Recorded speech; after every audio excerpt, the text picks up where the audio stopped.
Boy, get back where you belong. The slap stung. But the humiliation, that was the killer. 16 years old, star student, and now this, reduced to that on Flight 1742. Around him, phones appeared recording. He knew the drill. Another viral moment. Another hashtag. But then a stranger rose. An old man. Quiet authority radiating from him. "Not this time," he said, voice a low rumble. And just like that, the world shifted. This wasn't just about a bigot and his victim. It was a legacy playing out. The bully had no idea this black kid was connected to the quiet hero's ancient secret. He thought he was just enforcing the rules, but he was messing with something far bigger than he could imagine. They have no idea how his quiet kindness will change everything. Looming over him, red-faced and trembling with rage, Warren Caldwell's manicured finger jabbed toward the teenager's face. "I told you to stay in your place, boy."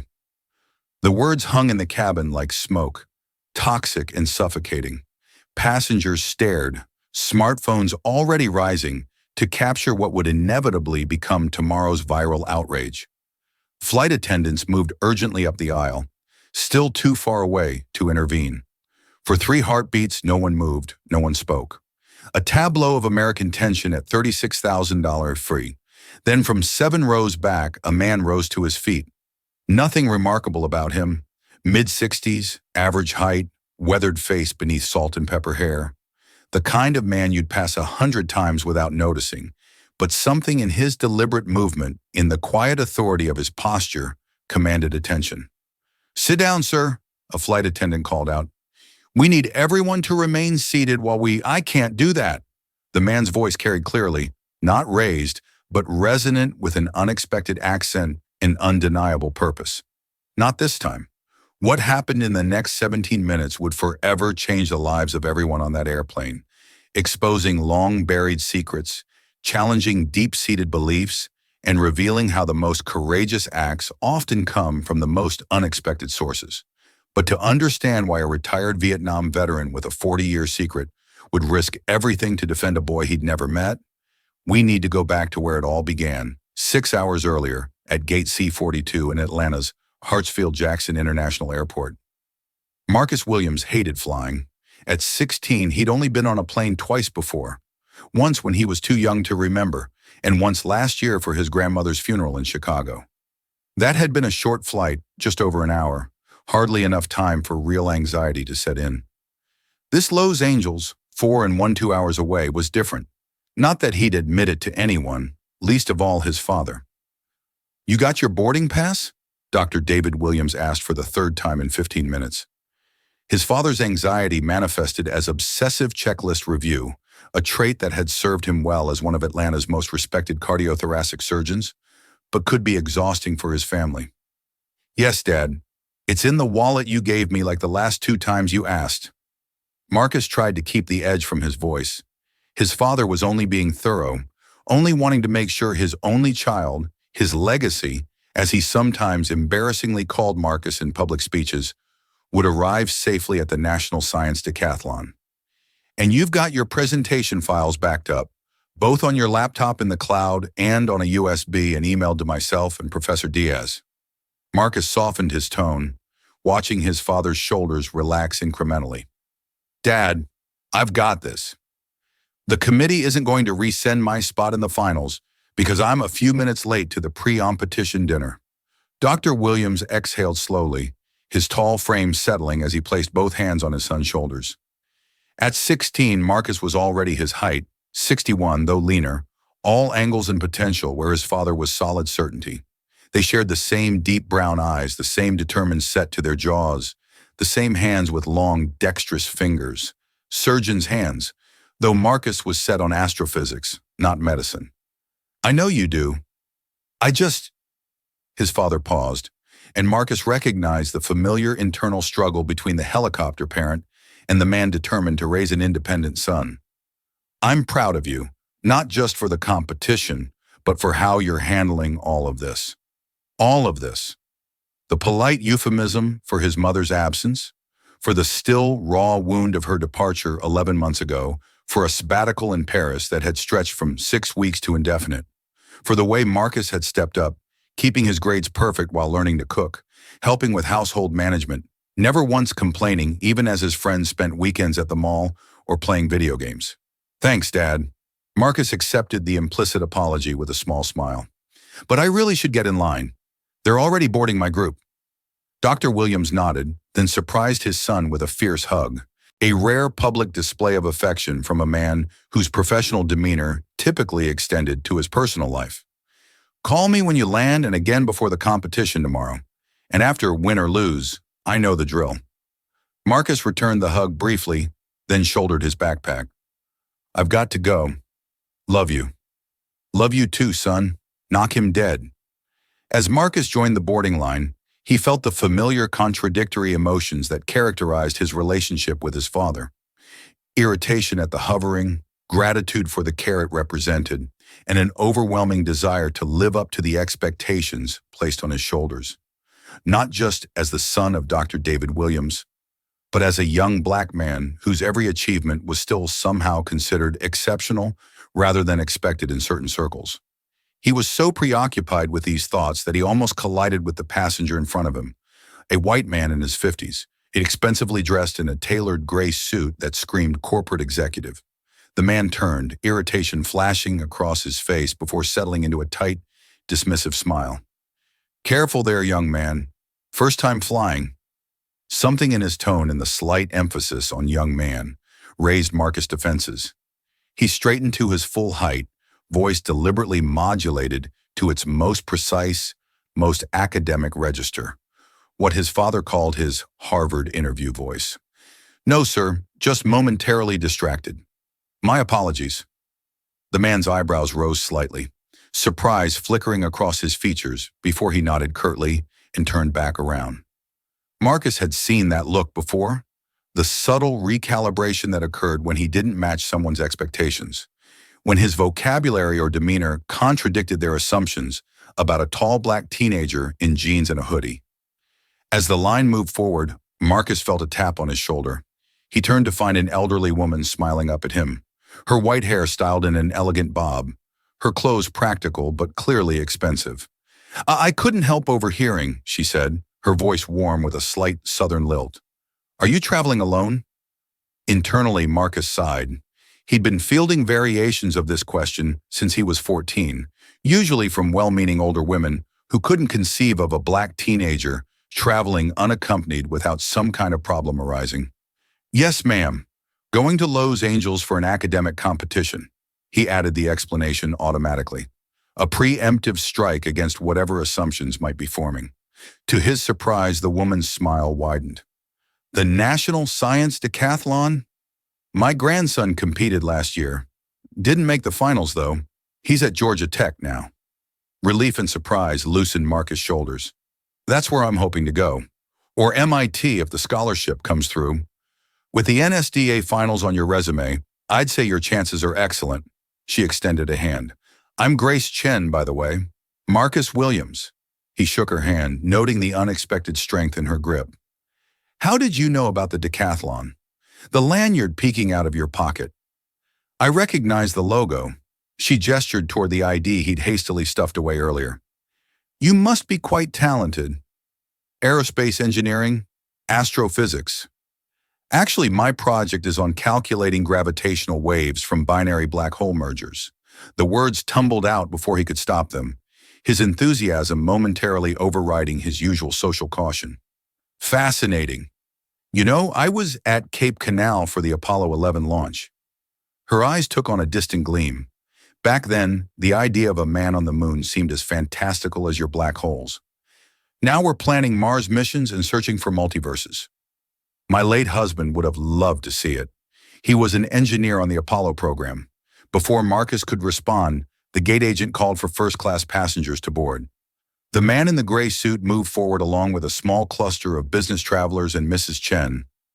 Perhaps we'll continue this conversation on board, she said with a smile. Good luck in the competition, Marcus. As he watched her go, Marcus felt a small surge of optimism about the flight ahead. If his seatmates were anything like Mrs. Chen, perhaps the journey wouldn't be so bad after all. 20 minutes later, that optimism evaporated as Marcus made his way down the aisle toward seat 16C. The plane was one of those newer models with first-class premium economy and regular economy, distinctly stratified, the airline's way of physically manifesting America's class structure at $30,000 FT. Marcus moved past the first-class cabin where he glimpsed Mrs. Chen settling in with a glass of pre-flight champagne, and through premium economy where passengers enjoyed an extra 6 in of legroom for an additional $79. By the time he reached row 16, the economy section was already packed, the overhead bins nearly full. Marcus managed to squeeze his backpack into the last available space and turned to his assigned seat, the middle position in a row of 3. Every traveler's nightmare. Already occupying the aisle seat was the man in the gray suit from the boarding line, now engrossed in something on his tablet. In the window seat sat a girl around Marcus' age, her attention similarly fixed on a book, dark hair falling forward to obscure her face. "Excuse me," Marcus said, directing the words to the man who would need to stand to let him through. The man glanced up, a flicker of something, annoyance, recognition, crossing his face before he sighed and began the cumbersome process of standing in the limited space. "I had hoped you might be in another section," he muttered just loud enough for Marcus to hear. Marcus let the comment slide, focusing instead on maneuvering into his seat without touching either of his rowmates. A nearly impossible task given the sardine can configuration of economy class. As he settled in, he caught the window seat girl watching him from the corner of her eye, a small smile playing at her lips. "They really should make these seats for actual human bodies," she said in a low voice, turning slightly toward him. "I'm Sophie, by the way." "Marcus," he returned her smile, noting the battered copy of Dune in her hands. "Good book. You've read it." Her eyes lit up, and Marcus noticed they were an unusual amber color striking against her olive skin. 3 times the movie, too, though it only covers the first half. "I just started it. My dad says it was his favorite book when he was our age, so I thought I'd give it a try before I see the film." Their conversation was interrupted by a pointed throat clearing from the man beside them who had resumed his seat and was now typing something on his tablet with aggressive precision. "Some of us are trying to work," he said without looking up. "If you two could keep the chatter to a minimum, that would be appreciated." Sophie rolled her eyes dramatically, then mimed, zipping her lips shut with an exaggerated gesture that made Marcus stifle a laugh. She returned to her book, but not before giving him a conspiratorial smile that suggested their conversation wasn't over, merely paused. As the remaining passengers boarded and the flight attendants began their pre-departure routines, Marcus extracted his earbuds from his pocket, planning to lose himself in music until they reached cruising altitude. Before he could connect them, the man beside him shifted, his elbow nudging Marcus' arm off the shared armrest. "Sorry," Marcus said automatically, though the encroachment hadn't been his fault. The man merely grunted, expanding subtly into the space Marcus had vacated. It was a familiar dance, one Marcus had learned through years of navigating predominantly white spaces. The constant, subtle pressure to make himself smaller, to accommodate, to apologize for existing in proximity to those who felt entitled to more room, more comfort, more consideration than he deserved.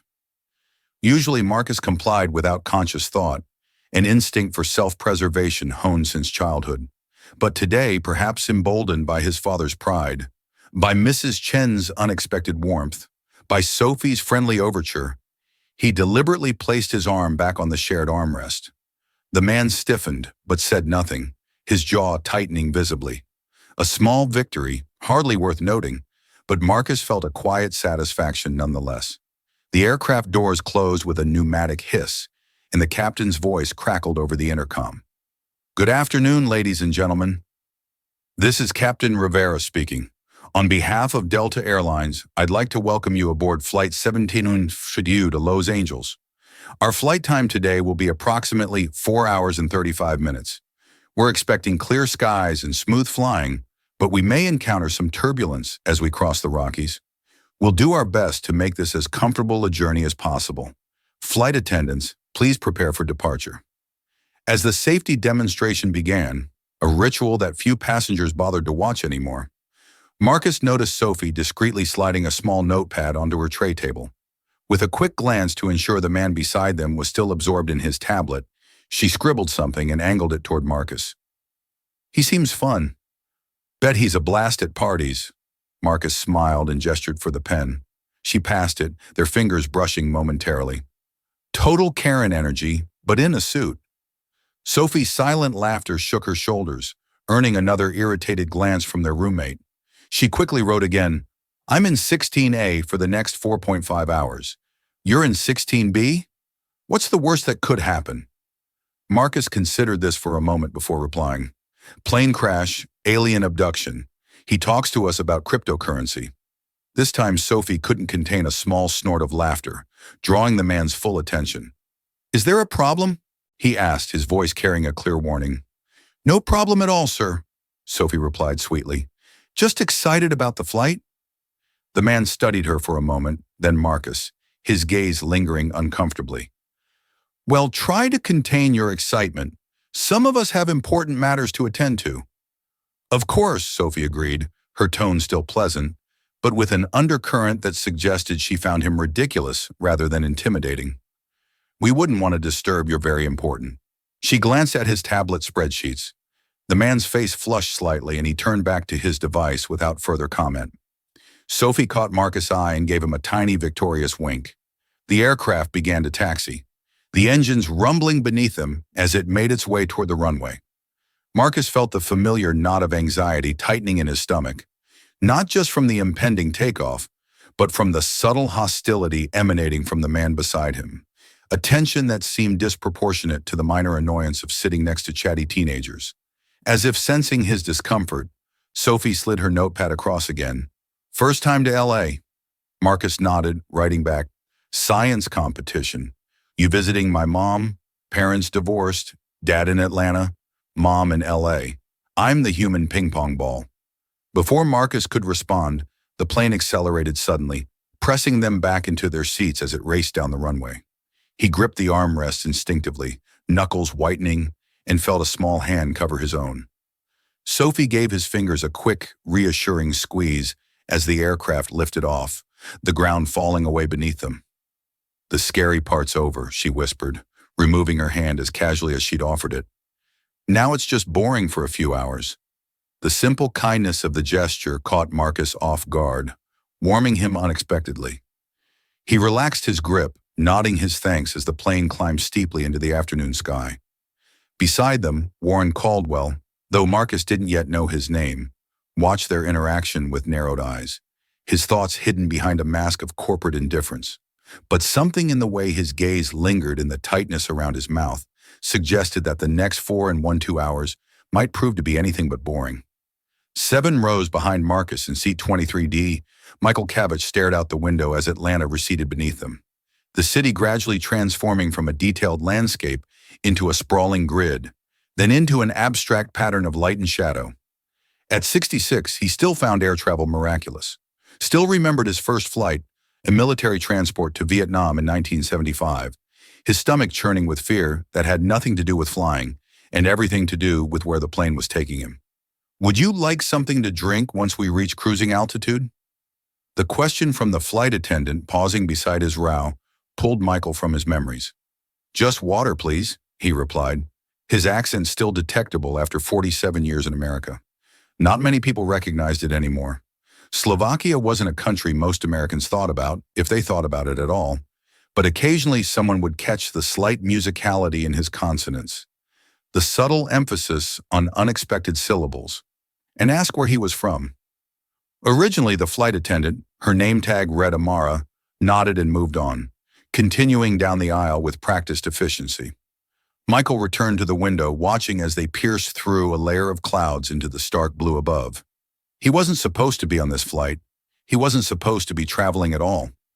3 days ago, he'd been contentedly tending his garden in the small house he'd owned for 30 years in Dakar, just outside Atlanta, planning nothing more adventurous than dinner with his daughter's family on Sunday. Then had come the phone call that changed everything. Dr. Hassa Patel, her voice gentle but direct. The tests confirm what we suspected, Mr. Cavich. Stage 4 pancreatic cancer. I'm so sorry. 4 to 6 months. That was the prognosis. Perhaps a bit longer with aggressive treatment, but not much, and at the cost of spending his remaining time sick from chemotherapy. Michael had listened calmly, asked practical questions, thanked the doctor for her candor. Only after hanging up had he allowed himself to sit heavily in his favorite armchair, the one with the faded upholstery his late wife had always threatened to replace, and consider what this verdict meant. Not fear. At 66, having survived things that should have killed him decades earlier, Michael was surprisingly comfortable with the idea of his own mortality. Not even sadness exactly, though he would miss seeing his grandchildren grow up, miss the garden he'd nurtured for decades, miss the simple pleasures of his quiet life. No, what Michael felt was a sudden, urgent sense of unfinished business of accounts that needed balancing before he left this world. Which is why 48 hours after receiving his death sentence, he had purchased a last-minute ticket to Los Angeles, packed a small suitcase, and written a letter to his daughter explaining his unexpected journey. A letter she wouldn't receive until he was already gone. First time flying. Michael turned to find a young woman watching him with a friendly smile. She occupied the middle seat beside him, her hijab framing a face that couldn't be much older than his daughter's. "No," he replied, returning her smile. "Just my first time in a long while with something important at the other end." "Me too," she said, extending a hand. "I'm Fatima, starting a residency at UCLA Medical Center." "Michael," he shook her hand, noting her firm grip. "Congratulations on the residency. My daughter is a doctor, pediatric oncology. It's demanding work." "The best kind usually is," Fatima replied. "May I ask what brings you to Los Angeles?" Michael hesitated. He had prepared a cover story, visiting an old friend, seeing the sights he'd always meant to explore, but found himself unexpectedly reluctant to lie to this young woman with her direct gaze and genuine interest. "I'm going to right an old wrong," he said finally. "Something I should have done many years ago." Fatima's eyebrows rose slightly, but she nodded as if this was a perfectly reasonable explanation. "That takes courage. Most people let old wrongs stay buried. Perhaps waiting so long was the real cowardice." Michael turned back to the window, signaling a polite end to the conversation. Fatima seemed to understand, opening the medical journal she'd placed in the seat pocket. The plane leveled off, having reached its cruising altitude. Michael watched as the flight attendants began their beverage service, his thoughts returning to the purpose of his journey. He had a name, an address, a rehearsed apology that felt woefully inadequate for the magnitude of his silence. Would James Henderson even agree to see him? Would he listen? Would he understand that Michael had been trying to protect him by staying silent all those years ago? Too many questions without answers, but Michael was out of time for uncertainty. 4 to 6 months meant no more postponing the reckoning that had haunted him since 1975. The cabin lights flickered briefly, and the seatbelt sign illuminated as the plane hit a pocket of turbulence. A minor disturbance, hardly worth noting, but it sent a ripple of tension through the cabin. From somewhere ahead, Michael heard a child begin to cry, the sound quickly hushed by a parent's soothing words. He closed his eyes, letting the gentle rocking of the aircraft lull him. He needed to conserve his strength for what lay ahead in Los Angeles, for the conversation that might bring closure or might simply confirm that some mistakes can never be undone, some wounds never fully healed. 4 to 6 months, he intended to use them well. At the forward end of the economy cabin, flight attendant Amara Davis completed her beverage service with the practiced efficiency of someone who had performed the same routine thousands of times. 11 years with the airline had taught her to anticipate needs, diffuse tensions, and maintain a pleasant demeanor regardless of circumstances. Skills that served her well, both in the air and in her parallel career as an aspiring screenwriter. "Ginger ale, no ice," she confirmed, handing a plastic cup to the elderly woman in 14B. "And for you, sir." The man in 14C, absorbed in his phone, didn't respond until Amra gently repeated the question. "Oh, bourbon and soda," he said without looking up. "Double if you can swing it." "I'll be right back with that," Amara replied, making a mental note to monitor his alcohol consumption. Years of experience had given her a sixth sense for which passengers might become problematic after a few drinks. As she returned to the galley to prepare the man's drink, she caught a snippet of conversation from row 16, where a middle-aged white man in a business suit was saying something to the teenage boy beside him, his voice low, but his tone unmistakably condescending. Amara slowed, attuned to the subtle currents of tension that could signal trouble. The boy, tall, composed, unmistakably uncomfortable, was nodding politely while the man continued speaking, gesturing emphatically with manicured hands. On the boy's other side, a teenage girl with dark hair was watching the interaction with obvious concern. "Everything all right in row 16?" Amara asked, pausing beside them with her professional smile firmly in place. The man looked up, his expression shifting instantly from intensity to bland pleasantness.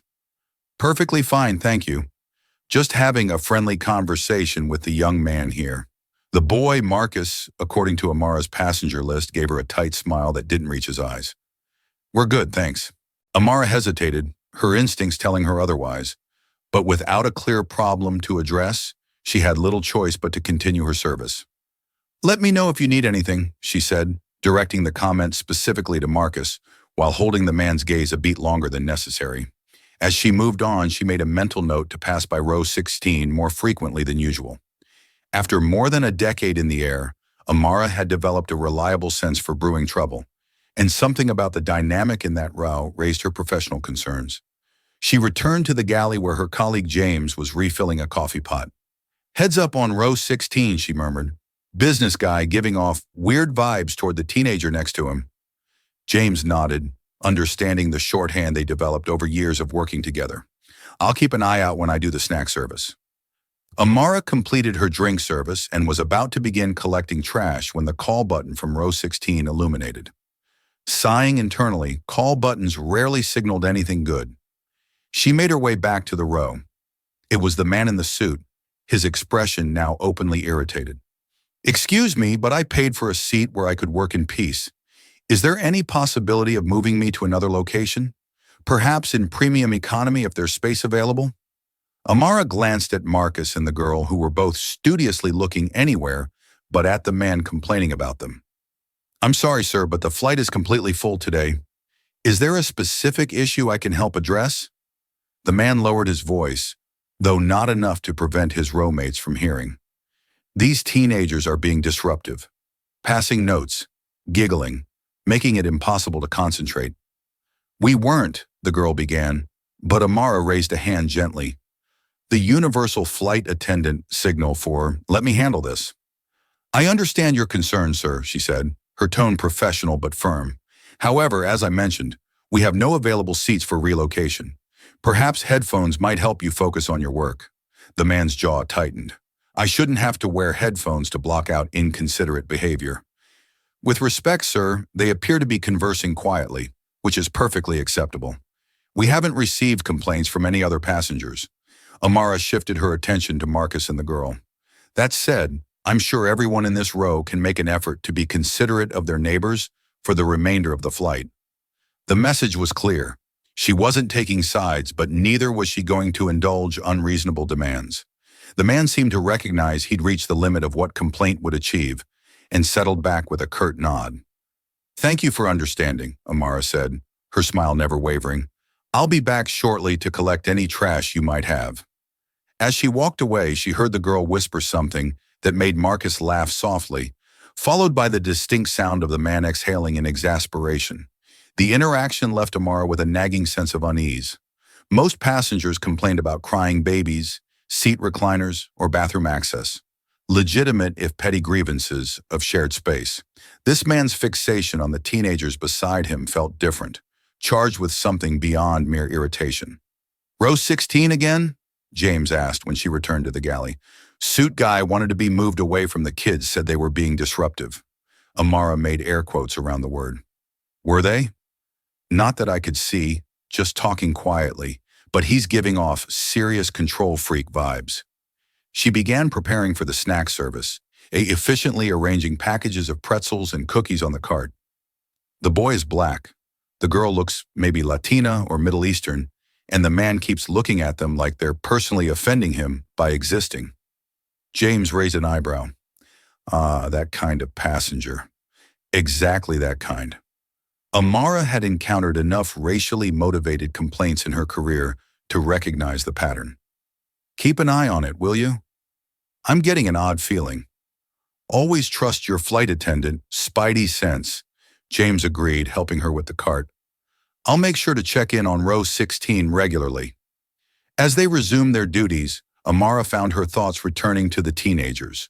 The boy Marcus had handled the situation with remarkable poise for someone his age, the kind of careful self-control that black children often developed far too early, a survival skill in a world that judged them by different standards. The unfairness of it stirred a familiar anger in Amara, one she had learned to channel into her writing rather than let it affect her professional demeanor. Perhaps there would be material here for her screenplay. Not the specific situation, but the dynamics at play, the subtle and not so subtle ways prejudice manifested in confined spaces. How tension could build in pressurized cabins until something had to give. Amara hoped, for everyone's sake, that Flight 1742 would reach Los Angeles without that tension and finding release. But as she pushed the snack cart forward, she couldn't shake the feeling that the real journey for Row 16 was just beginning. An hour into the flight, Marcus was doing his best to become invisible. After the flight attendant had addressed their row, Warren Caldwell, he'd introduced himself with pointed formality, as if his name should mean something to them, had fallen into a cold silence, punctuated only by occasional sighs and the aggressive tapping of his stylus on his tablet. Sophie had tried to resume their whispered conversation a few times, but each attempt drew such pointed glares from Caldwell that eventually she had retreated into her book, though not without rolling her eyes dramatically in solidarity with Marcus. Left with no better option, Marcus had put in his earbuds and opened his presentation on his phone, reviewing his notes for tomorrow's competition. But his focus kept slipping, distracted by the hostile presence beside him and the growing discomfort of sitting perfectly still to avoid even the slightest contact with Caldwell's arm or leg. When the seatbelt sign pinged off, Marcus seized the opportunity for a brief escape.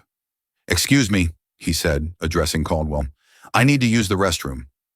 For a moment, he thought the man might refuse to move. Then, with exaggerated inconvenience, Caldwell stood and stepped into the aisle, making a production of the interruption to his work. As Marcus slid past, he felt Sophie press something into his hand, a folded piece of paper. He closed his fingers around it and made his way toward the rear lavatories, passing rows of passengers in various states of mid-flight tedium, sleeping, reading, watching movies on tiny screens, or staring blankly ahead in the peculiar limbo of air travel. The lavatory was mercifully vacant. Once inside the cramped space, Marcus unfolded Sophie's note. "That guy gives me the creeps. If he says anything weird to you when I'm not there, tell me. My mom's a lawyer who specializes in discrimination cases. She'd eat him alive." The note made Marcus smile despite his discomfort. Something about Sophie's fierceness, her immediate willingness to be an ally, touched him. He was accustomed to navigating difficult situations alone, to the careful calculations of when to speak up and when to let things slide. Having someone explicitly in his corner was a novel experience. After taking his time in the lavatory, partly to delay returning to his seat, partly because airplane bathrooms were fascinating examples of efficient design, Marcus made his way back down the aisle. As he approached row 16, he noticed that Caldwell and Sophie appeared to be in the middle of a tense conversation. Sophie's face was flushed, her expression a mixture of anger and disbelief, while Caldwell was leaning toward her, speaking in a low, intense voice. "Should be more careful about the company you keep," Marcus heard as he drew closer. "I'm simply suggesting that a young lady like yourself. Is everything okay?" Marcus interrupted, standing in the aisle beside their row. Both Caldwell and Sophie looked up, the former with obvious irritation, the latter with relief. "Fine," Sophie said quickly. Mr. Caldwell was just sharing his unsolicited opinions about, well, pretty much everything. Caldwell's jaw tightened. "I was merely offering some friendly advice. Advice her parents might appreciate, given the circumstances." The implication was clear, and Marcus felt a familiar cold weight settle in his stomach. He had encountered this particular brand of concern before. The assumption that his mere presence near a white or white passing girl constituted some kind of threat or corrupting influence. "I need to get back to my seat," Marcus said evenly, his voice carefully controlled. "Of course," Caldwell replied with a thin smile, standing once again to let Marcus pass. "We wouldn't want to keep you from your studies." As Marcus reclaimed his middle seat, Sophie leaned close and whispered, "He waited until you left, then started telling me I should be careful around certain types of people. said he was looking out for my safety. Can you believe that? Marcus could, in fact, believe it all too easily. He'd experienced variations of this particular form of racism throughout his life. The assumption of criminality, of danger, of unworthiness to be in proximity to white girls or women.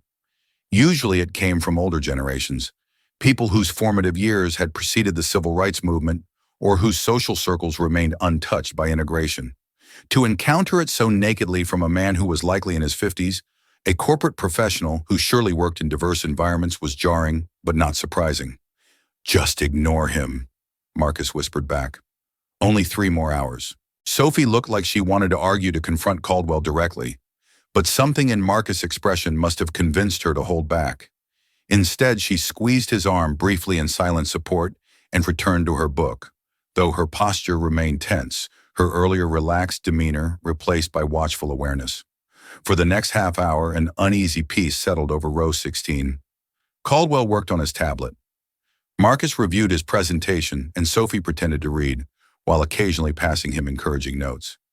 The flight attendants came through with the snack service, and Marcus noticed that both Amara and her male colleagues seemed to be checking on their row more frequently than others, suggesting his discomfort hadn't gone unnoticed by the cabin crew. The relative calm was broken when Caldwell signaled for the flight attendant and ordered a scotch on the rocks. When it arrived, he downed half of it in one swallow, then turned to Marcus with an evaluating look. "So, young man, what takes you to Los Angeles visiting family?" The sudden attempt at conversation caught Marcus off guard. He hesitated, unsure whether engaging was wise, but decided that civility was the safest approach. "I'm competing in the National Science Decathlon. It's a physics competition." "Is that so?" Caldwell's eyebrows rose slightly. "Impressive. You must be quite intelligent." The compliment, delivered with a note of surprise that undercut its sincerity, was typical of the backhanded praise Marcus often received, the unspoken subtext always being for someone like you. "He's a finalist," Sophie interjected, "one of only 12 in the country. His project is on gravitational waves from binary black hole mergers." Caldwell glanced at her, then back at Marcus, his expression unreadable. "Fascinating. And what do your parents do?" The question, with its implication that Marcus' academic achievements must be explained by extraordinary parental circumstances, was another familiar microaggression. Still, Marcus maintained his composure. "My father is a cardiothoracic surgeon. My mother is a professor of comparative literature." Something flickered in Caldwell's eyes. Surprise, perhaps, or the uncomfortable recognition that his assumptions were being challenged. He took another sip of his scotch. "Well, good for you. It's always encouraging to see young people from diverse backgrounds excelling academically. Shows what can be achieved with the right opportunities." Each pause, each careful emphasis carried loaded implications. That Marcus' achievements were exceptional for his race, that they resulted from special opportunities rather than his own abilities, that his success was somehow a credit to a system that had allowed it rather than to Marcus himself. Sophie stiffened beside him, opening her mouth to respond, but Marcus subtly shook his head. He had long ago learned that confronting such coded language directly rarely achieved anything positive. Better to let it pass to preserve his energy for battles that mattered. "Thank you," he said simply, returning to his phone in a clear signal that he considered the conversation over. But Caldwell, emboldened perhaps by the alcohol or frustrated by Marcus' refusal to engage with his provocations, wasn't finished. "You know, when I was growing up, we didn't have all these special programs and diversity initiatives. We had to earn our achievements on merit alone." The statement hung in the air, its challenge unmistakable. Marcus felt his heart rate increase, the familiar surge of adrenaline that came with navigating these fraught interactions. Before he could decide how or whether to respond, Sophie intervened. "Funny how merit alone always seemed to favor certain demographics back then," she said, her tone conversational, but her eyes sharp, almost like the system was designed that way. Caldwell turned to her, his expression hardening. "Young lady, you clearly don't understand how the real world works. These days the pendulum has swung so far in the other direction that qualified candidates are being passed over in favor of meeting diversity quotas. It's reverse discrimination, plain and simple." "Is that what happened to you?" Sophie asked innocently. Did you get passed over for something? Marcus nearly choked at her directness. Caldwell's face flushed, the color rising from his collar to his hairline in a wave of mottled red. I have had a very successful career, he said stiffly, but I've seen it happen to colleagues, talented people overlooked because they don't check the right demographic boxes. That must be really hard for them, Sophie replied, her voice dripping with mock sympathy. Almost as hard as centuries of being excluded entirely. Caldwell's eyes narrowed. You're very young. You'll understand better when you've had more life experience, both of you. He included Marcus in his gaze. The world isn't as simple as they teach you in your social studies classes. You're right about that, Marcus said quietly, unable to remain silent any longer. It's much more complex, which is why simplistic narratives about merit versus diversity miss the point entirely. Oh, Caldwell raised an eyebrow. And what is the point according to your 16 years of wisdom? Marcus met his gaze steadily. That true merit can only be measured on a level playing field, and despite significant progress, that field is still far from level. A convenient perspective for someone benefiting from the current system. About as convenient as yours is for someone who benefited from the previous one. The exchange had escalated beyond what Marcus had intended, and he could see Caldwell's expression shifting from condescension to genuine anger. The man opened his mouth to respond, but was interrupted by the male flight attendant, James, who appeared beside their row with practiced timing. How are we doing over here? Can I get anyone a refill or another snack? His friendly inquiry was clearly strategic, a professional intervention in what he had correctly identified as an escalating situation. Caldwell, seeming to realize he was on the verge of crossing a line that might draw official attention, visibly collected himself. I'm fine, thank you, he said curtly. Could I get some water? Marcus asked, grateful for the interruption. Same for me, please, Sophie added. James nodded. Coming right up. And sir, he addressed Caldwell directly, I noticed you finished your scotch. Would you like another or perhaps some coffee? We'll be serving a second beverage service shortly. The subtle emphasis on coffee was James' way of suggesting that perhaps more alcohol wasn't the best choice. Caldwell seemed to catch the implication and stiffened slightly. Coffee would be fine, he said. Black. As James moved away, promising to return promptly with their drinks, an uncomfortable silence settled over row 16. Caldwell returned to his tablet, his body language closed and defensive. Sophie exchanged a look with Marcus that conveyed both apology and solidarity. Marcus gave her a small smile of reassurance before closing his eyes, feigning sleep to avoid further engagement. But behind his closed lids, his mind was racing. The encounter had left him unsettled, not just because of Caldwell's thinly veiled racism, but because of his own response. He had risen to the bait, engaged in exactly the kind of confrontation his father had always warned him to avoid. The kind where, as a young black man, he had everything to lose and nothing to gain. Dr. Williams' voice echoed in his memory. It's not fair, son, but it's reality. You have to be twice as controlled, twice as careful, twice as aware of how others perceive you. It's exhausting, I know. It's infuriating. But until the world changes, this is the burden we carry. Marcus had understood the truth of his father's words from an early age, had internalized the constant calculation of risk versus principle, the careful regulation of tone and expression, the strategic decisions about when to speak up and when to let injustice pass unremarked. It was a skill set no 16-year-old should need to master, yet one that had become second nature. But sometimes, like now, trapped in a metal tube at 36,000 EREFT beside a man whose casual bigotry was all the more insidious for its veneer of reasonableness. The weight of that burden felt crushing, and the most frustrating part was knowing that this minor discomfort, this fleeting encounter, was trivial compared to what others faced daily. That his father's position, his education, his economic privilege shielded him from the harshest realities of being black in America. If this brief flight could exhaust him so completely, what must it be like for those with no respite, no buffer of privilege? The thought both humbled and strengthened him, reinforcing his resolve to use whatever advantages he had to create change, to work toward that level playing field he had spoken of. For now, though, all he could do was endure the remaining hours of the flight with as much dignity and self-preservation as possible, to pick his battles wisely, to remember that the true test of his character wasn't how he responded to Caldwell's provocations, but how he carried himself in pursuit of his larger goals. With that thought, Marcus allowed himself to drift into actual sleep, the exhaustion of constant vigilance finally overcoming his discomfort. He didn't notice Sophie watching him with concern, or Caldwell studying him with an expression that had moved beyond irritation into something darker and more troubling. Nor did he see Michael Kovach 7 rows back, observing the entire interaction with the keen attention of someone who recognized the dynamics at play all too well. The flight continued westward, carrying its passengers toward Los Angeles, each with their own destinations, their own stories, their own reasons for being aboard Flight 1742.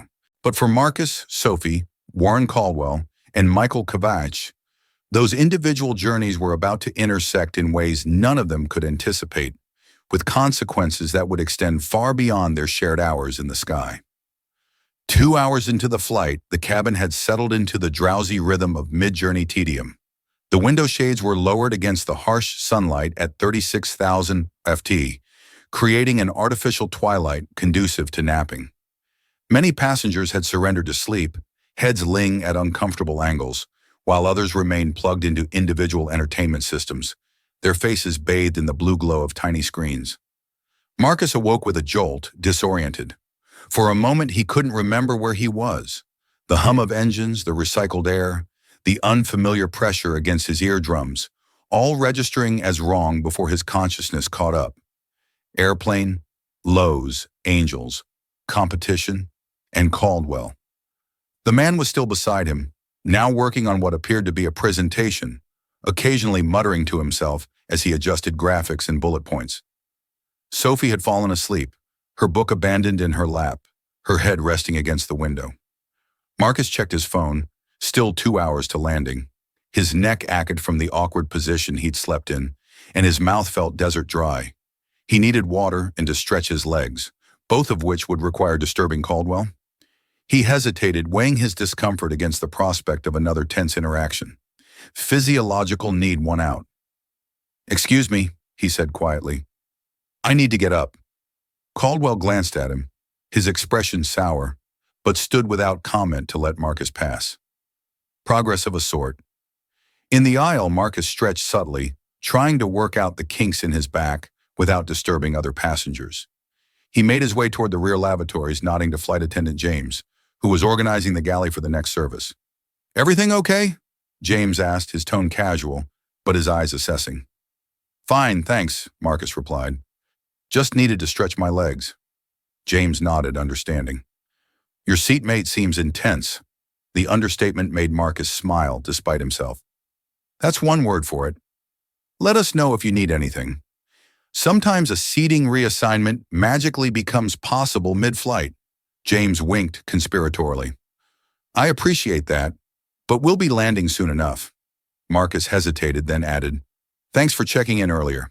Things were getting a bit heated." "Part of the job," James said easily. "People forget they're trapped in a metal tube with strangers from all walks of life. Sometimes they need a gentle reminder about coexistence." The lavatory became available, and Marcus excused himself. When he emerged a few minutes later, feeling marginally refreshed, he found the aisle partially blocked by a service cart as flight attendants prepared for the second beverage service.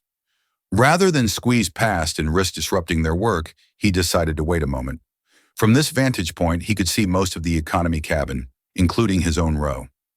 Sophie was still asleep, but Caldwell was now engaged in conversation with the passenger across the aisle, an older white man who nodded in apparent agreement with whatever Caldwell was saying.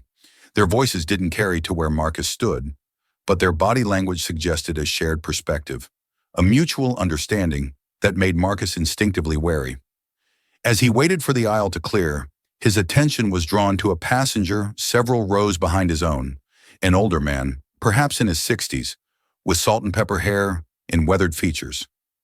Unlike most passengers, who remained absorbed in their own small worlds of entertainment or sleep, this man was alert, observant, his gaze moving thoughtfully around the cabin.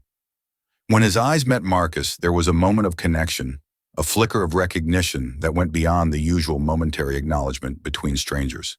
The man gave a slight nod, almost imperceptible, before returning his attention to the book in his lap. Something about the brief exchange left Marcus with an odd feeling, not threatening, but significant somehow, as if a message had been conveyed that he couldn't quite decode. The service cart moved forward, clearing the aisle, and Marcus made his way back to his seat. Caldwell, still deep in conversation with his newfound ally across the aisle, stood to let him pass with minimal acknowledgement. Just no respect for traditional values anymore, Marcus overheard as he settled back into his seat. Everything's about being woke now, whatever that means. Exactly, the other man agreed, his voice carrying clearly across the narrow aisle. My grandson came home from college talking about white privilege and systemic racism. I told him, I grew up poor in Alabama. Where was my privilege?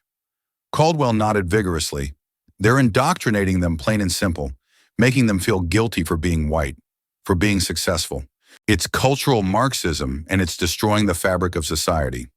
Marcus kept his expression carefully neutral as he put his earbuds back in, selecting a playlist loud enough to drown out the conversation happening beside him. He had no desire to hear more of Caldwell's perspectives, to absorb more of the casual toxicity that seemed to flow from the man without awareness or restraint. Sophie stirred beside him, blinking awake. She stretched, then noticed his expression and glanced toward Caldwell, who was still engaged in his crow-style commiseration. What did I miss? She whispered. Just making new friends, Marcus replied quietly, inclining his head toward the ongoing conversation. Sophie listened for a moment, her expression shifting from sleepy confusion to understanding to disgust. Wow. Found his people, huh? Birds of a feather. Should we start our own loud conversation about critical race theory and gender fluidity? Really give them something to complain about? Sophie's eyes glinted mischievously. Despite his discomfort, Marcus smiled at the suggestion. Ting, but probably not the wisest move when we're still trapped here for another 2 hours. You're no fun, she pouted, but her expression sobered as she studied him. Seriously though, are you okay?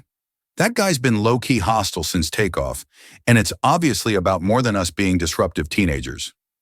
Marcus appreciated her directness, her refusal to pretend the situation was anything other than what it was. Too often people, especially white people, danced around acknowledging racism, preferring to attribute problematic behavior to anything else. A bad day, a misunderstanding, a personality conflict.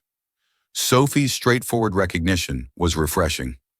I'm fine, he assured her. This isn't my first encounter with someone like him. Probably won't be my last. It's so messed up, Sophie said, her voice dropping even lower. And the worst part is he probably thinks he's not racist. He probably has black friends at work and would be deeply offended if anyone called him out. The I don't see color type, Marcus agreed, who somehow still manages to see it everywhere. Their whispered analysis was interrupted when the beverage cart reached their row. Amara smiled professionally as she asked, Any drinks for you folks? Water for me, please, Marcus requested. Same, Sophie added. I'll have another scotch, Caldwell said, turning from his conversation across the aisle. Double this time. Amira's smile remained fixed, but her eyes flickered briefly to Marcus and Sophie before returning to Caldwell. I'd be happy to bring you another beverage, sir, but I need to limit the alcohol to 1 per service. I can offer you a soft drink or coffee as an alternative. Caldwell's jaw tightened. Is that a new policy?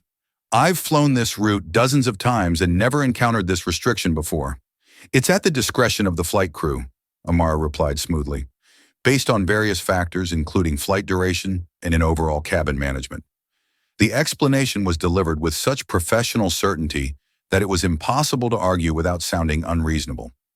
Caldwell seemed to recognize this, his expression souring, but his tone remaining civil.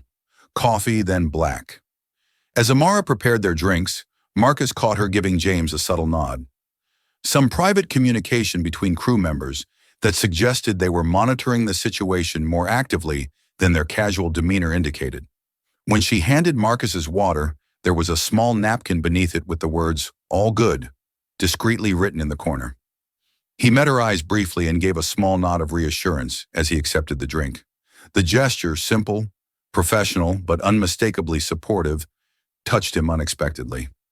There was something powerful about being seen, about having his discomfort acknowledged without drama or spectacle. It reminded him that for every Warren Caldwell in the world, there were also Amaras and Sophies and Jameses, people who recognized injustice and took small but meaningful actions to counterbalance it. As the beverage service continued down the aisle, Caldwell sipped his coffee with evident displeasure, having abandoned his cross-aisle conversation to glower at his tablet. The tension in row 16 had ratcheted up another notch, the confines of economy class making the atmosphere almost unbearably charged.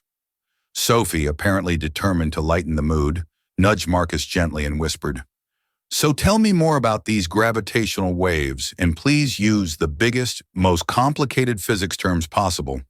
I want to watch his brain explode trying to follow along." The strategy was transparent but effective. For the next 15 minutes, Marcus explained his project in detailed technical language, with Sophie asking surprisingly insightful questions that suggested either genuine interest or remarkable acting skills. Whether deliberate or not, their academic discussions served as a subtle rebuke to Caldwell's earlier condescension, a demonstration that the disruptive teenagers he had dismissed were engaged in intellectual pursuits beyond his assumptions. Caldwell said nothing during their exchange, but his rigid posture and white-knuckled grip on his coffee cup spoke volumes. Every articulate explanation from Marcus, every intelligent question from Sophie, seemed to grate on him like sandpaper on raw skin. When the announcement came that they were beginning their initial descent into the Los Angeles area, Marcel felt a wave of relief. The ordeal was nearly over. Soon he would be off this plane away from Warren Caldwell, and his thinly veiled hostility focused on the competition that had brought him across the country. Ladies and gentlemen, this is Captain Rivera.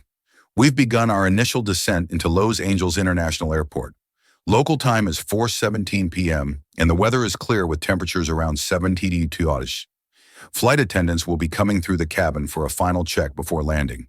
Please return your seats to the upright position. Stow your tray tables and make sure all personal items are secured beneath the seat in front of you or in the overhead compartments. We anticipate touching down in approximately 30 minutes. Thank you for flying with us today. As the cabin crew began their final preparations, Marcus noticed Sophie discreetly typing something on her phone. "Texting my dad to let him know we're landing soon," she explained, catching his glance. "He worries if he doesn't hear from me at every possible checkpoint." Classic divorced dad overcompensation. "My dad's the same way," Marcus said with a smile. "He probably has the flight tracker open right now, watching our little airplane icon move across the map." "Parents," Sophie agreed with an eye roll that couldn't quite hide her affection. "Hey, maybe we could exchange numbers in case you want someone to show you around LA while you're here.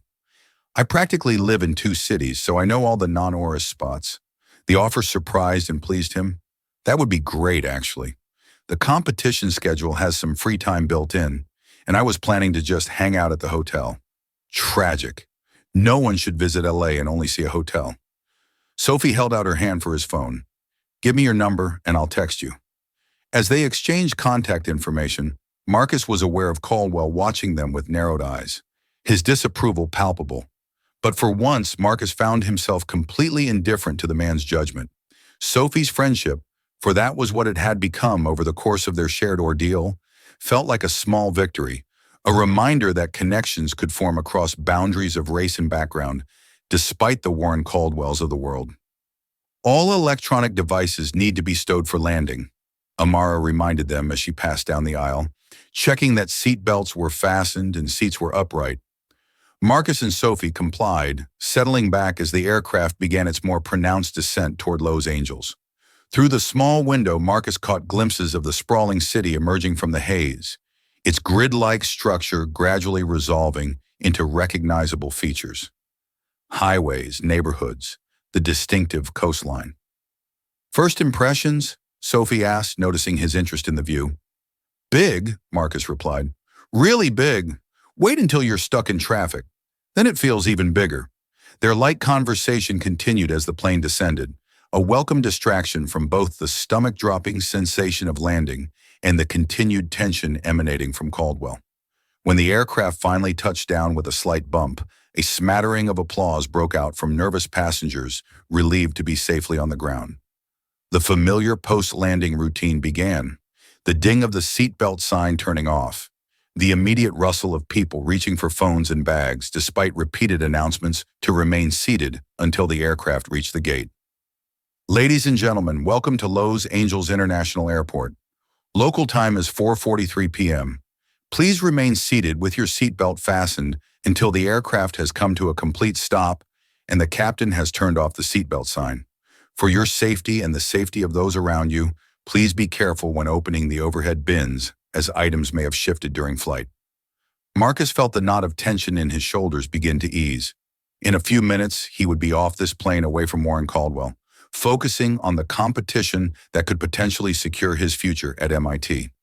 The ordeal of Flight 1742 would become just another story, another experience to file away in his growing understanding of how the world worked and his place within it. Beside him, Sophie was already gathering her belongings, tucking her book into a colorful backpack adorned with pins and patches. "So, competition tomorrow," she asked. "What time do you present?" "Preliminary round is at 10 a.m. If I make it to the finals, that's at 300 p.m. Sending good vibes your way, though. I'm sure you don't need them. Anyone who can explain quantum gravity to a sleep-deprived teenager on a plane is probably going to crush a science competition." Marcus laughed. "Thanks for the vote of confidence and for making this flight bearable. Right back at you. Without you as a buffer, I might have thrown my book at Mr. Corporate America over there." She lowered her voice for the last part, though Caldwell was clearly within earshot. The plane taxied slowly toward the gate, finally coming to a stop with a slight lurch. The seatbelt sign dinged off, and passengers immediately surged to their feet. The universal rush to disembark, overwhelming any attempt at orderly exit. "Let me get your number really quick," Marcus said, reaching for his phone in his pocket.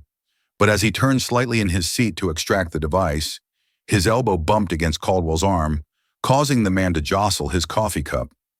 The remaining liquid, just a small amount, splashed onto Caldwell's tablet, which he had been holding in his lap. "Watch it," Caldwell snapped, his voice sharp enough to draw attention from nearby passengers. He grabbed a napkin and hastily wiped at the screen.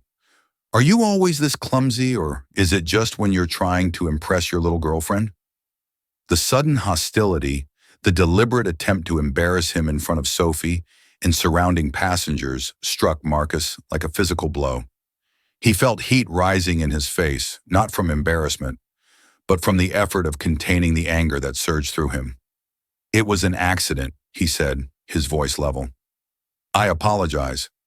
"An accident?" Caldwell repeated, his tone making it clear he didn't believe it. "Just like it was an accident when you kept disrupting my work throughout this entire flight.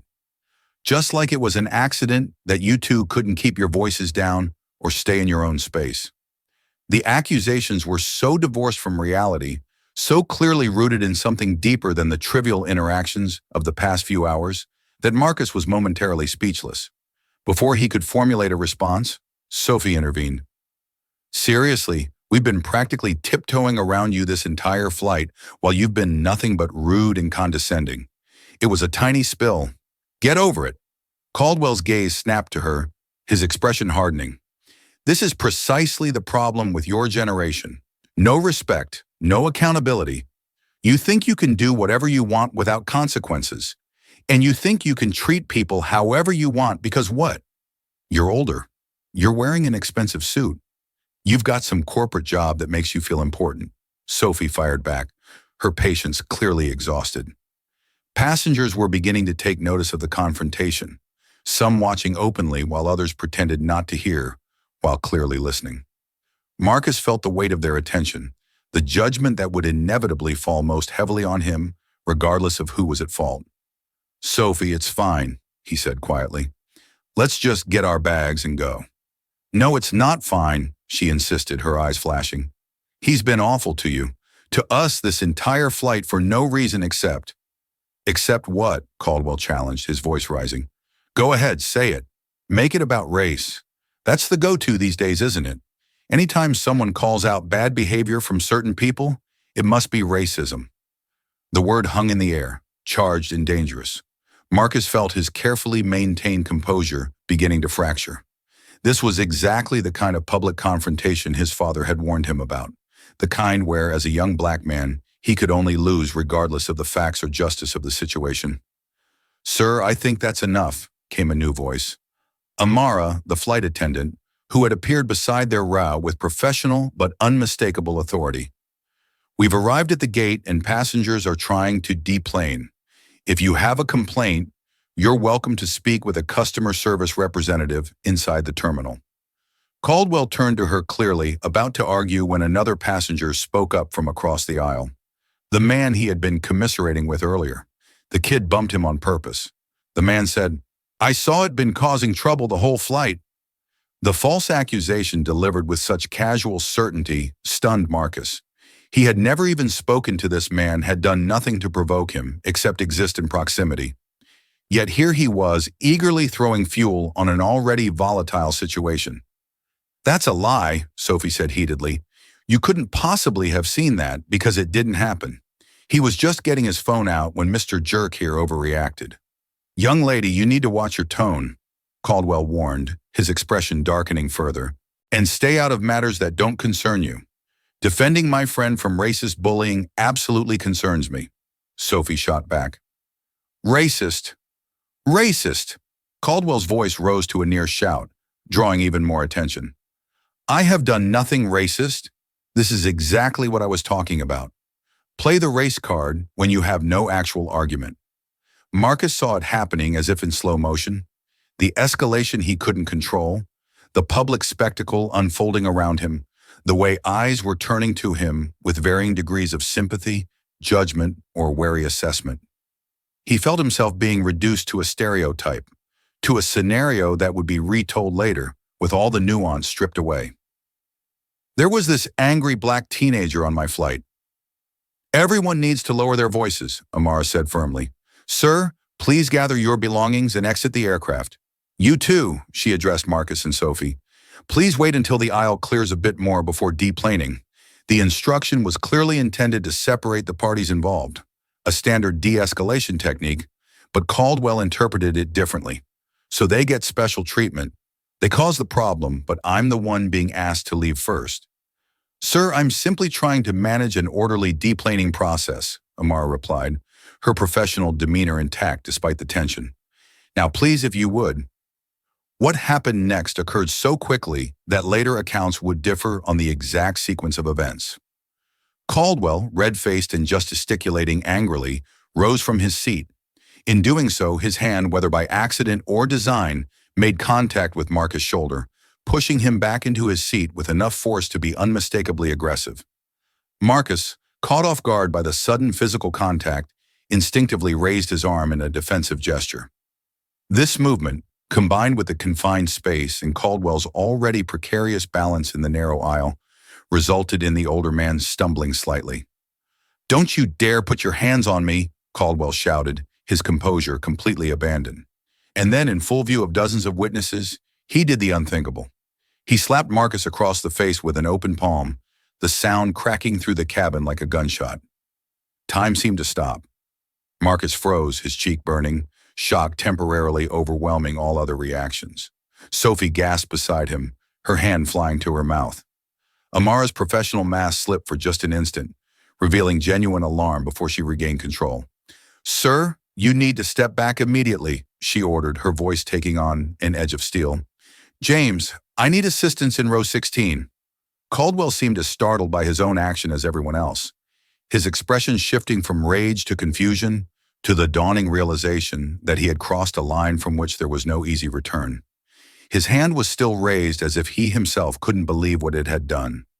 It was into this tableau of frozen shock that Michael Cavich rose from his seat 7 rows back. With deliberate movements that belied his 66 years, he made his way forward, his weathered face set in lines of grim determination. "Sit down, sir," a flight attendant called out. "We need everyone to remain seated." "While we can't do that," Michael replied, his accented voice carrying clearly through the hushed cabin. "Not this time." He reached row 16 and positioned himself between Marcus and Caldwell, his back to the teenager, his eyes fixed on the man who had struck him. Despite being shorter and older than Caldwell, there was something in his stance, in the quiet authority of his presence, that commanded attention. "You will not touch this young man again," Michael said, each word precise and measured. Caldwell, thrown off balance by this unexpected intervention, puffed himself up. "This doesn't concern you, old man. Step aside." "It concerns all of us," Michael replied, his gaze unwavering. "When a man like you strikes a child in public, it becomes everyone's concern." "Child," Caldwell scoffed. "He's a 6-foot teenager who was being disrespectful." "And I saw everything," Michael interrupted. "From 7 rows back, I watched you harass these young people for hours. I watched you create conflict where there was none. I watched you become what you have probably always been, a bully who finally found targets he thought were safe." The simple truth of the assessment, delivered without heat, but with absolute conviction, seemed to penetrate Caldwell's defenses in a way that anger could not have. He faltered, his righteous indignation suddenly unsupported by the narrative he had constructed. "You don't understand the context," he began, but Michael cut him off again. "I understand context very well, Mr. Caldwell. I understand the context of a man who believes his age, his race, his economic status give him the right to demand difference from those he considers beneath him. I understand because I have seen men like you before in another country, in another time. Men who thought their superiority was natural law rather than a lie they tell themselves to justify their cruelty." The cabin had fallen completely silent, passengers and crew alike transfixed by the confrontation unfolding before them. Marcus, still seated, looked up at the back of the stranger who had risen to his defense. An unlikely protector whose intervention had shifted the dynamic in ways he couldn't yet fully comprehend. James, the male flight attendant, had arrived and was speaking quietly into a handheld radio, presumably communicating with ground staff about the situation. Amara remained beside the row, her presence a reminder of official authority even as this unexpected drama played out. "I think we all need to calm down," Caldwell said, his voice noticeably subdued. "Things got out of hand." "But yes, they did," Michael agreed. "When you put your hands on this young man, they got very much out of hand, and there will be consequences for that." As if on cue, 2 uniformed airport police officers appeared at the front of the aircraft, making their way down the aisle toward the commotion. Passengers hastily moved aside, creating a path through the crowded cabin. "What's the situation here?" the lead officer asked, addressing the question to Amara. "This gentleman," she indicated Caldwell, physically assaulted a minor passenger following a verbal altercation. "Multiple witnesses, including myself." The officer turned to Caldwell. "Sir, I need you to come with us and provide a statement." "This is ridiculous," Caldwell protested, though with noticeably less conviction than before. "It was a minor incident blown completely out of proportion." "Striking a teenager is not a minor incident," the officer replied. "Please gather your belongings and come with us. We'll sort this out in the terminal." As Caldwell reluctantly complied, collecting his tablet and briefcase under the watchful eyes of the officers, Michael turned to Marcus for the first time. His expression softened as he looked down at the teenager, still seated, still processing the whirlwind of events. "Are you all right, young man?" he asked, genuine concern evident in his voice. Marcus nodded, finding his voice. "Yes, sir. Thank you for stepping in."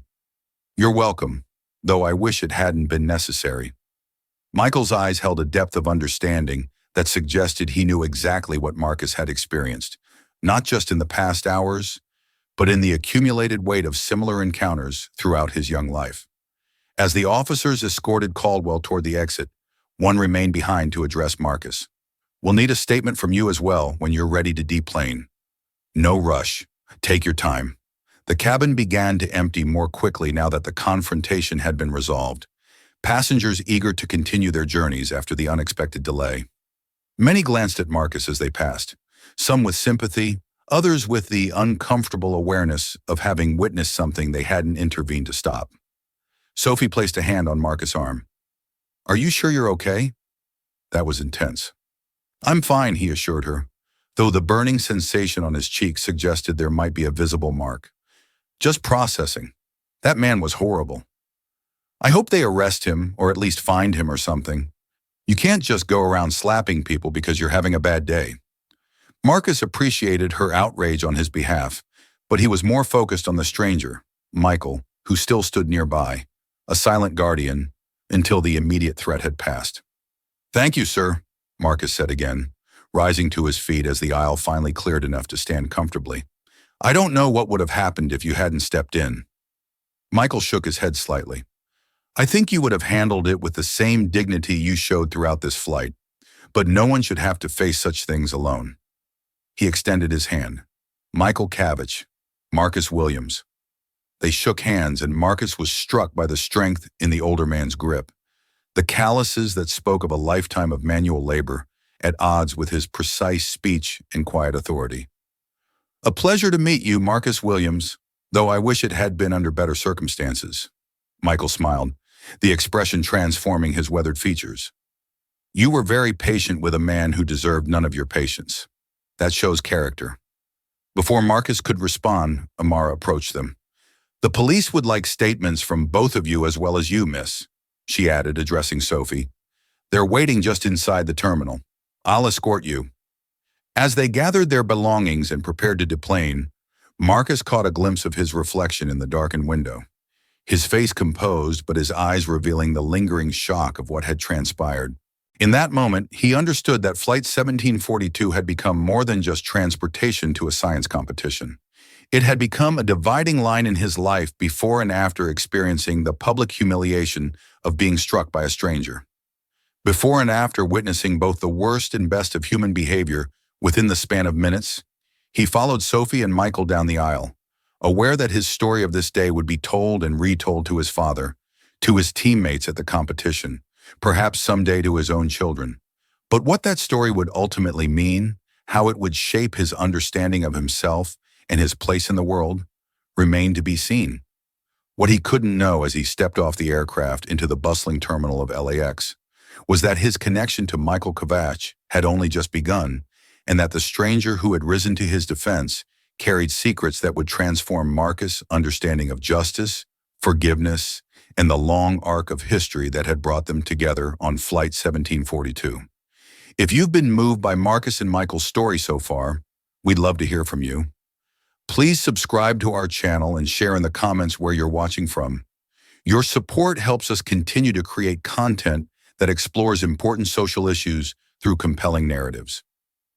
In the bright fluorescence of the LAX terminal, Marcus, Sophie, and Michael sat in a row of uncomfortable plastic chairs, waiting to give their statements to the airport police. The aftermath of the incident on Flight 1742 had taken on the bureaucratic tedium that often follows moments of high drama, forms to complete, accounts to verify, procedures to follow.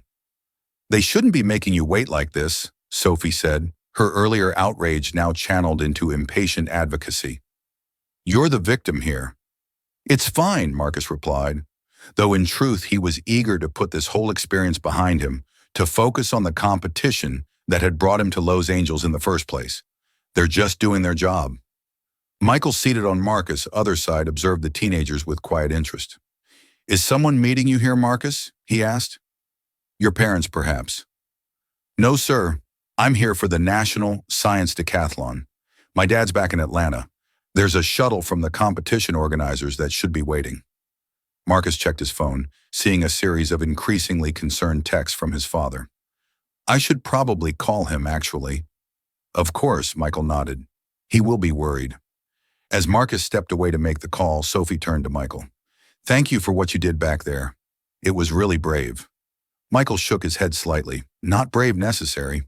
There is a difference. Still, most people wouldn't have gotten involved. They would have just watched or pretended not to see."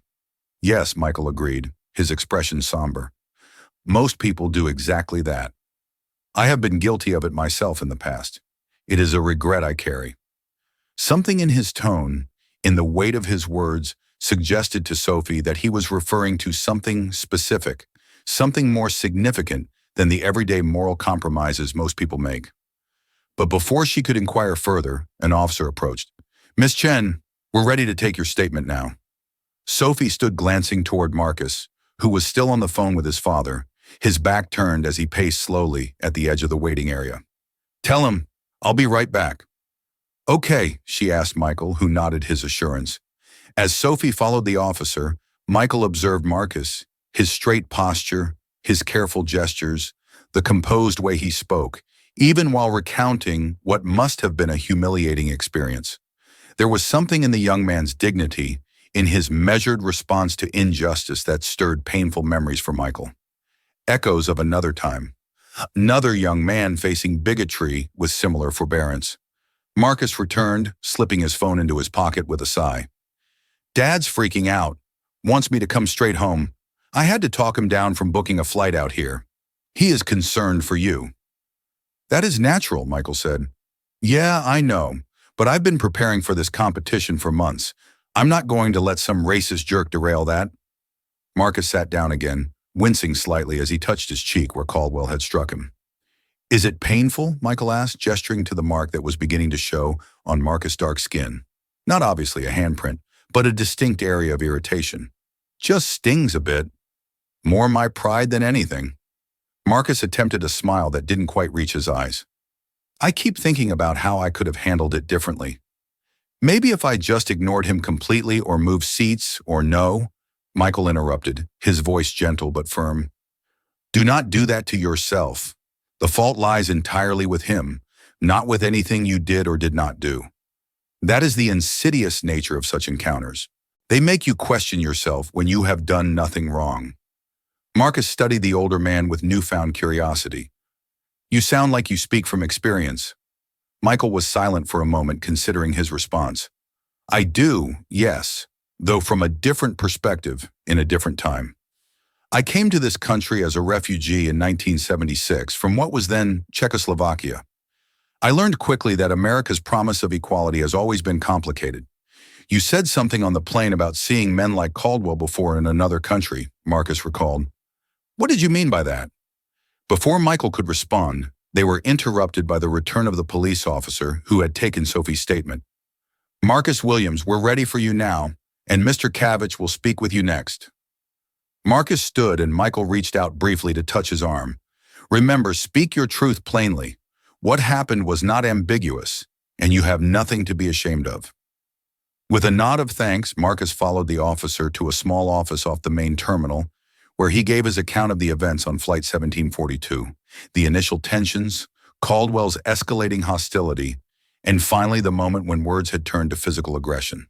The officer took notes, asked clarifying questions, and explained the process for filing charges should Marcus choose to do so. "Assault on a minor is a serious offense," the officer explained. "Mr. Caldwell is currently being detained, and the decision to press charges is yours. You don't have to decide immediately, but we would need to know within the next 24 hours if you want to proceed." The weight of this decision settled over Marcus as he considered the implications. Pressing charges would mean potential court appearances, media attention, becoming the center of a narrative he hadn't chosen.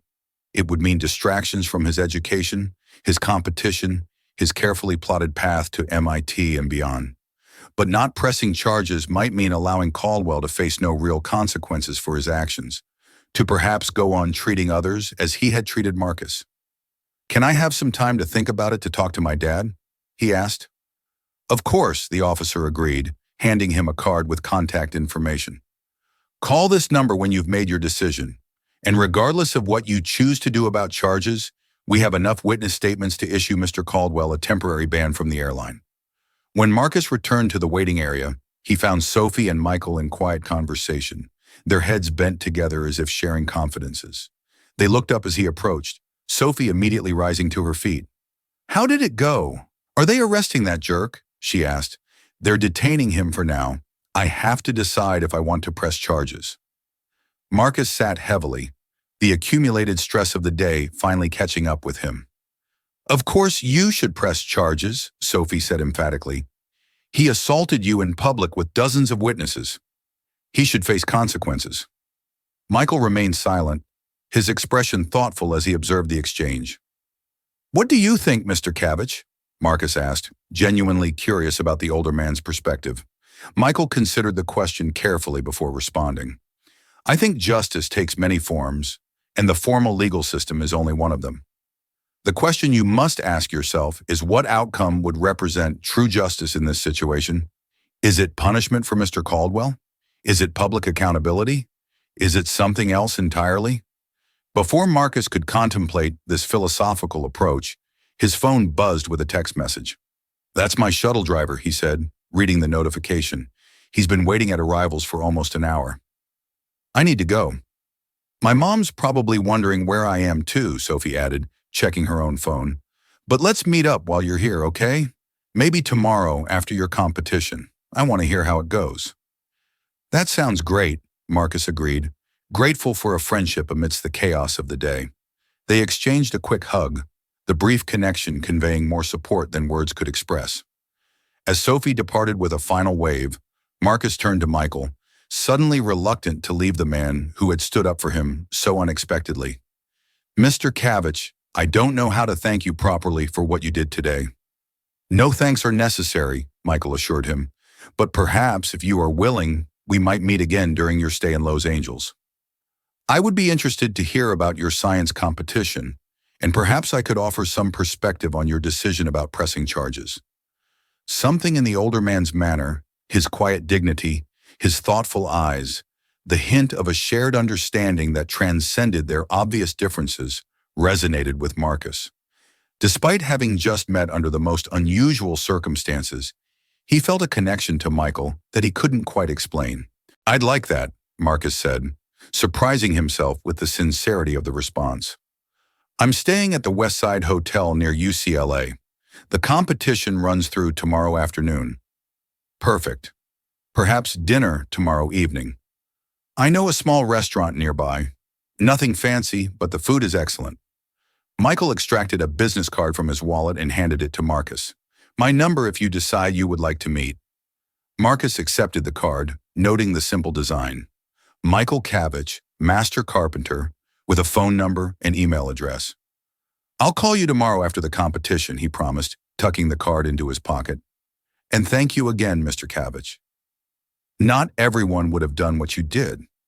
"More should," Michael replied simply. "Safe travels to your hotel, Marcus, and good luck with your gravitational waves." Surprised and pleased that Michael had remembered the subject of his project, Marcus smiled, a genuine smile this time, the first since the incident on the plane. With a final handshake, he shouldered his backpack and made his way toward the exit where his patient shuttle driver awaited. As he navigated the crowded terminal, Marcus found his thoughts oscillating between the upcoming competition, the decision about pressing charges, and the enigmatic figure of Michael Kavach. Something about the older man's intervention felt significant beyond the immediate circumstances, as if their meeting on Flight 1742 had been not just a coincidence, but a convergence of paths that were meant to cross. It was an uncharacteristically mystical thought for a young scientist devoted to the rational world of physics and mathematics. Yet as Marcus stepped out into the warm Los Angeles evening, he couldn't shake the feeling that this day, with all its unexpected turns, had set in motion events whose significance he had yet to fully comprehend. In a small holding room in another part of the airport, Warren Caldwell sat alone, his expensive suit rumpled, his earlier arrogance deflated by the realities of detention and impending consequences. The door opened, and an officer entered with a clipboard. "Mr. Caldwell, we've taken statements from multiple witnesses, including the flight attendants and several passengers. The account is consistent. You physically assaulted a minor after a verbal altercation that you appear to have initiated and escalated." Caldwell cleared his throat. "I lost my temper. It was a momentary lapse in judgment that I deeply regret." "A lapse in judgment that constitutes assault on a minor," the officer pointed out. "The young man is currently deciding whether to press formal charges. In the meantime, the airline has already imposed a 1-year ban from all their flights, effective immediately." "A year," Caldwell's voice rose in disbelief. "That's outrageous. I fly weekly for business. This will severely impact my ability to do my job." "You should have considered that before striking a teenager in full view of hundreds of witnesses," the officer replied without sympathy. "You're free to leave for now, but don't leave the Los Angeles area for the next 72 hours. We'll need to contact you regarding the victim's decision about charges and possibly for further questioning." As the officer escorted him out of the holding room, Caldwell's phone buzzed with a notification. With a sinking feeling, he unlocked the screen to find multiple social media alerts, all linking to videos of the incident on Flight 1742, already being shared across platforms, already generating outrage and commentary, already identifying him by name and company.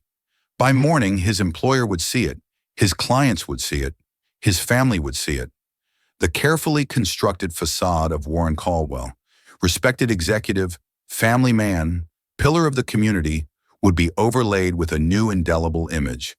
The man who slapped a black teenager on an airplane. As this realization sank in, Caldwell felt a cold dread spreading through him. The momentary satisfaction of his outburst, the release of tensions he hadn't even fully acknowledged, now seemed an inconceivably high price for what would follow. His career, his reputation, his self-image, all suddenly at risk because of actions he could not take back. And somewhere in Los Angeles, a 16-year-old boy held the power to determine just how severe those consequences would be. Michael Cabbage sat in his modest rental car in the airport parking structure, making no move to start the engine or begin his journey to the small hotel he had booked in Westwood. Instead, he withdrew a worn photograph from his wallet, a black and white image of two young men in military uniforms, arms slung around each other's shoulders, smiling with the forced bravado of those trying to mask fear with confidence. One of the young men was clearly Michael himself, some 45 years younger, but with the same distinctive features. The other was black with a broad smile that didn't quite reach his watchful eyes. On the back, faded handwriting identified them. Mike and James Dong, 1975. Michael traced the image with a weathered finger, his expression softening into one of old grief and older regret. "I found him, James," he murmured to the photograph. "I found your grandson just as I promised I would." The coincidence, if it was a coincidence, seemed too profound to be mere chance. That on this flight on this day, he would encounter not just any young man in need of assistance, but Marcus Williams, grandson of James Henderson, the man who had saved Michael's life in Vietnam, and whose secret Michael had kept for 45 years at terrible cost to both of them. Marcus didn't know, couldn't know, hadn't recognized Michael's name, or made any connection to his own family history, which meant that James had kept his promise to had never told anyone, not even his daughter or grandson, about what had happened all those years ago, about the choice Michael had made that had protected himself at James' expense, about the debt that had gone unpaid for nearly half a century. Until now. With the photograph returned safely to his wallet, Michael finally started the car. He had come to Los Angeles with 4 to 6 months left to live, and a single purpose to find James Henderson and make amends before it was too late. He had not expected to encounter James' legacy in the form of his grandson, had not anticipated the complex emotions that the meeting would stir. But perhaps this too was a form of justice. The opportunity not just to acknowledge an old wrong, but to prevent a new one. To stand up when he had once remained seated, to speak when he had once been silent. As Michael drove toward the city lights shimmering in the gathering dusk, he wondered what he would tell Marcus when they met tomorrow. How much of the truth the young man was ready to hear, whether forgiveness from James, from Marcus, from himself, was still possible after so many years. These questions would find their answers in time. For now, it was enough to know that the circle begun in 1975 was finally closing, that the past and present had converged in ways he could never have predicted, and that perhaps in whatever time he had left, there was still the possibility of setting right what had once gone so terribly wrong. In row 16 of Flight 1742, when a stranger's hand had struck a teenager's face, Michael Cabbage had risen from his seat, not just for Marcus Williams, but for James Henderson, and for the young man he himself had once been, who had made a different choice and lived with its consequences for 45 years. "Not this time," he had said. And in those 3 words lay the promise of redemption, the hope of healing, and the beginning of a story that had waited half a lifetime to be told.